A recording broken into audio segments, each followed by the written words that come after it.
The sun dipped behind the hills, painting the horizon in shades of red and gold when her fate was sealed. At only 18 years old, she was told she would belong to a man she barely knew, a widowed rancher with 3 children who had already lost one mother. She stood silent, clutching the worn fabric of her dress, her heart trembling inside her chest. She had lived her life in the shadows of others' decisions, but this one felt heavier, sharper, like chains being fastened around her soul. The air around her was filled with whispers of disbelief and judgment. Some pitied her, some envied her, but all eyes burned with curiosity at what would happen next. They gave her away still innocent, still untested by the fires of love, still aching for a chance to know herself before belonging to another. And yet, as the wagon rattled away with her inside, no one knew that what lay ahead would silence every doubter and shock everyone who thought they understood her fate. If you believe in kindness, in second chances, and in the power of love to change everything, please like, comment, share, and subscribe to The Gentle Truth. Together, we spread stories that remind hearts of what truly matters. Her first night on the ranch was filled with fear. The land stretched endlessly, the house stood tall but carried the weight of sorrow, and the children watched her with eyes full of questions she wasn't sure she could answer. The oldest, a boy of 12, glared with suspicion, guarding the memory of his mother. The middle child, a girl of 8, clutched a doll with torn fabric and wouldn't come near. The youngest, barely 3, cried for a comfort she did not yet know how to give. And then there was the rancher himself, a man hardened by grief and responsibility, his face carved with years of weather and pain. He did not raise his voice, but his silence was a wall she could not see over. She wondered if she was a prisoner or a guest, a wife or a stranger. Every creak of the wooden floor reminded her of how far she was from home, from girlhood, from any certainty that she could survive this life. But slowly, the days began to change her. The ranch itself demanded her hands, her courage, her grit. She woke before dawn to fetch water, fed chickens with shaking fingers, and learned the rhythm of horses' hooves against the earth. She began to cook meals, simple at first, but with a warmth the children noticed. One morning, the little girl left her doll at the table, its tiny arm patched with the same stitching the young bride had sewn in the night. That single gesture softened the girl's eyes, and she began to sit closer during meals. The youngest child, who once only cried, began to lift his arms for her to carry him. The oldest still kept his distance, his sharp gaze a constant reminder that she was not his mother.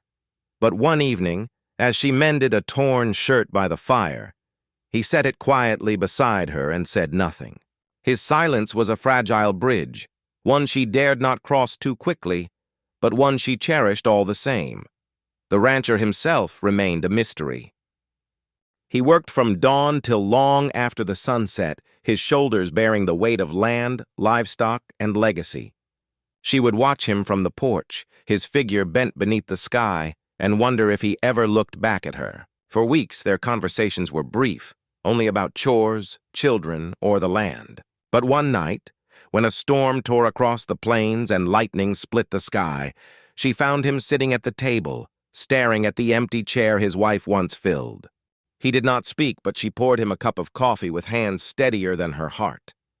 He looked up at her then, not as a stranger, not as a child given away, but as someone who perhaps could stand beside him.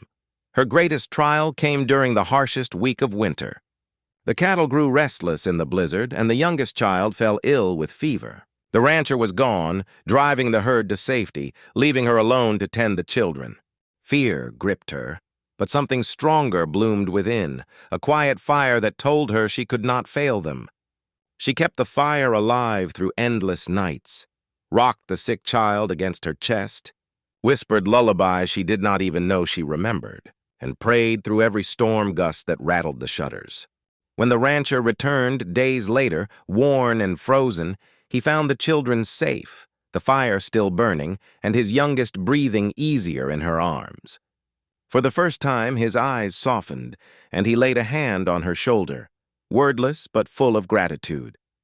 The whispers of the town began to change. Where they once spoke of pity, they now spoke of admiration.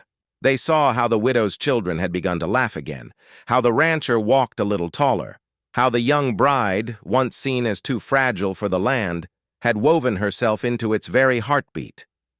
She was no longer a girl given away. She was a woman who had claimed her place, not through force or demand, but through love, labor, and the unyielding strength of her spirit. Seasons turned, and with them, so did the hearts of those around her. The oldest boy began to call her Ma without hesitation. The little girl no longer clutched the doll at night, but reached for her hand instead, and the youngest would not sleep without her lullabies. The rancher, once broken by grief, began to share quiet evenings with her on the porch, speaking not of loss, but of tomorrow. What shocked everyone was not that she survived the life she had been given, but that she transformed it. From sorrow came joy, from silence came laughter, from doubt came faith. She had been given away like a token, but she became the very soul that bound them all together. If this story touched your heart, please like, comment, share, and subscribe to The Gentle Truth. Your support helps keep these stories alive, reminding us all of the power of kindness, love, and second chances. Special request: comment below what this story made you feel. Your words might inspire someone else today.